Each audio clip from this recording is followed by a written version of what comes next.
is the ASUS ROG Zephyrus G16 and it's the first laptop that comes with AMD Ryzen 9 HX 370 processor that I got my hands on. And you know what? This laptop also comes with Let's start with the design first. Okay, so this time ASUS has completely changed the design of their Zephyrus series laptops. First of all, the anime matrix is replaced by this new slash lighting, which looks way better. It's minimal and doesn't look tacky at all. Plus, you can also customize it to show app notifications, sleep animation, or sync it with the music playing on your laptop. Pretty cool, right? Apart from that, the laptop weighs just 1.85 kg and is also quite sleek at just 17 mm, making it both lighter and thinner compared to last year. In fact, the touch and feel of this laptop has improved a lot. Earlier, the top used to feel plasticky, but now it feels solid and well built. And not just that, the entire bottom chassis is now made out of CNC milled aluminum, making the body stronger than before. Now, there are two things that haven't changed at all. First, you can still open the laptop with just one hand. Second, you still don't need a dongle because it has all the necessary ports. On the right, you get a USB Type-C, fast USB-A and a full-sized SD card slot, and to the left you get the charging port, another Type-C USB 4, fast USB-A and a 3.5mm audio jack. And yeah, you can use any of the Type-C ports for charging as well. So yeah, the design and build of this laptop is pretty solid and the understated look gives it a premium vibe. But now, let's take a look at the display.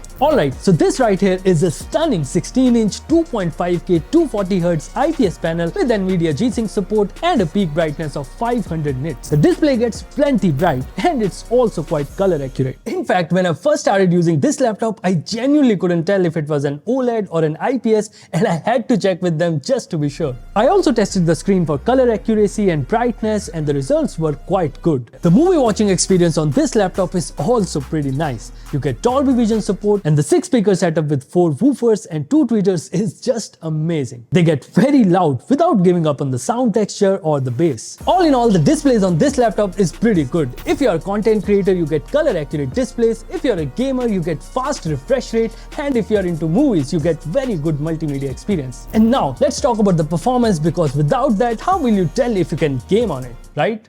Let's get into it.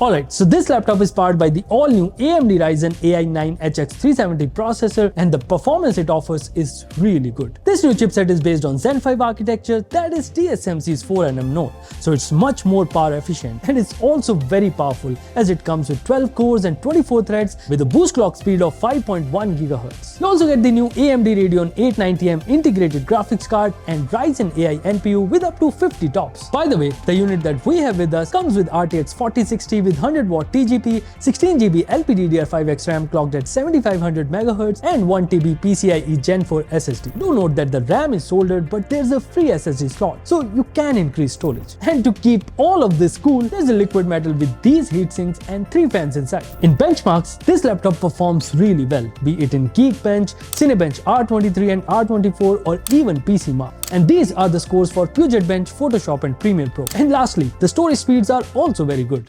I also tested some games to see how much of the raw power translates into real-world usage, and you know what? The results didn't disappoint me. In CS2, I was getting around 200 FPS in native resolution and slightly more in 1080p. I got 320 FPS in Rocket League, and in GTA 5, I got around 140 FPS. In demanding titles like Cyberpunk 2077, I was able to get 150 FPS in 1080p medium settings, and in RDR2, I got around 60 plus FPS in 2.5K ultra graphics and above 90 FPS in 1080p. The game looked absolutely beautiful in this display. And since there's RTX 4060 on board, you also get DLSS frame generation in games like Hogwarts Legacy. Apart from gaming, I also rendered some projects on Adobe to see how it fares. In Premiere with a lot of effects, the timeline was very smooth. And in After Effects with 15 plus layers, the rendering was quite quick. I also tried creating thumbnails in Photoshop with multiple layers and it just glides. So no issues there as well. In day-to-day usage as well, this laptop performed really well. With a lot of Chrome tabs open and some work apps running in the background, this laptop handled it all quite easily. By the way, do note that the laptop does take a bit of time to wake up, but being a powerful laptop, that's kind of expected. But I do wish that IPS model also came with at least 32GB of RAM,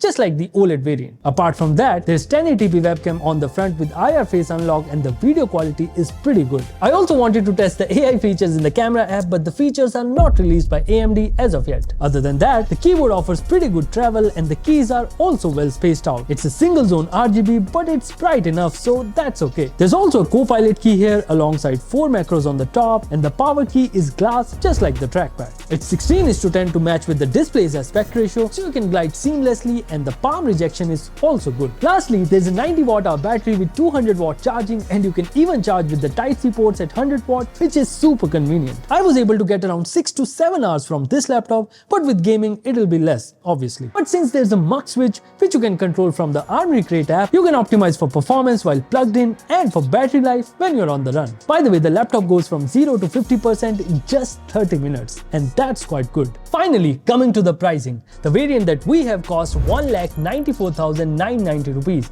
and there's another variant that comes with OLED screen, 32GB RAM, and also RTX 4070, and that's gonna cost higher, obviously. Now, looking at the performance gains that we have seen in the recent launches, it's fair to say that Windows laptops are finally catching up with Macs. What do you guys think? Tell us in comments, and I'll see you in the next one.